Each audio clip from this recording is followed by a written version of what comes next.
കണ്ടെത്തി. മണ്ണുത്തി കാർഷിക വിജ്ഞാന വ്യാപന കേന്ദ്ര മേധാവി ഡോക്ടർ PC രാജേന്ദ്രനാണ് കണ്ടെത്തലിന് പിന്നിൽ. ഓണത്തിന് ഈ പ്രകൃതിദത്ത ഉൽപ്പന്നം വിപണിയിൽ എത്തിക്കാൻ കഴിയുമെന്നാണ് പ്രതീക്ഷ. റിപ്പോർട്ട്. ബഹുരാഷ്ട്ര കുത്തകകളുടെ കോളയ്ക്കൊരു ബദൽ, ഒപ്പം പാഴാക്കി കളയുന്ന നാളികേര വെള്ളം കൊണ്ടൊരു മൂല്യവർദ്ധിത ഉൽപ്പന്നവും. ഡോക്ടർ രാജേന്ദ്രന്റെ പദ്ധതിയുടെ പിന്നിൽ ഇതാണ്. തേങ്ങാവെള്ളവും കരിക്കൻ വെള്ളവും വെള്ളമൊഴിച്ച് പുളിപ്പിച്ചാണ് പാനീയം ഉണ്ടാക്കുന്നത്.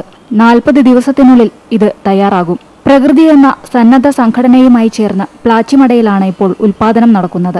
കോളയുടെ അതേ വിലയിൽ കേരാക്കൂൾ എന്ന പേരിൽ വിപണിയിലെത്തിക്കാനാണ് ഉദ്ദേശ്യം. മറ്റുള്ള സിന്തറ്റിക് ആയിട്ടുള്ള എല്ലാ കുടിക്കുമ്പോഴും ഗവേഷണ ഫലങ്ങൾ തെളിയിച്ചിട്ടുണ്ട്.